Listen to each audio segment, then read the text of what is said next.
Gashi, si e pe këtë qëndrimin e Kurtit edhe Hamzës bashkë dy rivalëve më të mëdhej realisht të zgjedhjeve të Nënshkurtit në ambiente sportive, pastaj edhe në një ambient gjerman ku konsumuan pak ushqim tradicional? Besoj që s'u kon ushqimi pikant. Se fotografia mja pikante ishte, edhe pse për shijen time ato këmishat me kocka janë të tekaluara.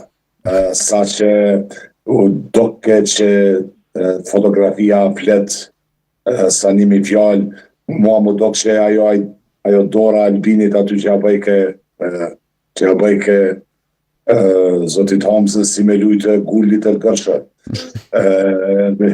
Edhe gishti zotit Hamzës, body talki, apo gjua e trupit, flet shumë.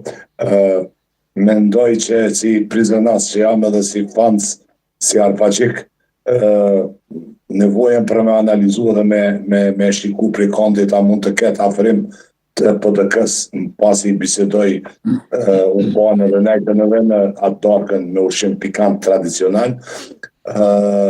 E kam komentu edhe mrëm, e kam dhe në opinionin.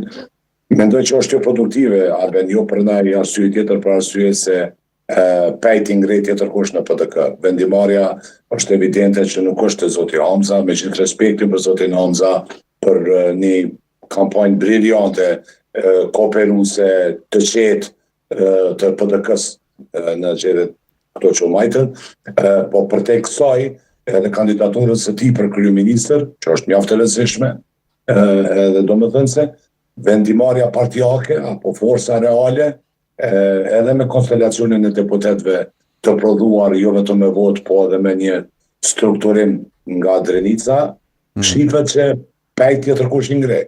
Faktori vendimarës, kur ti mund të rrjedhë edhe herë, edhe lloj ushqimet haj me zotin Hamza. Ta dëgjojmë pak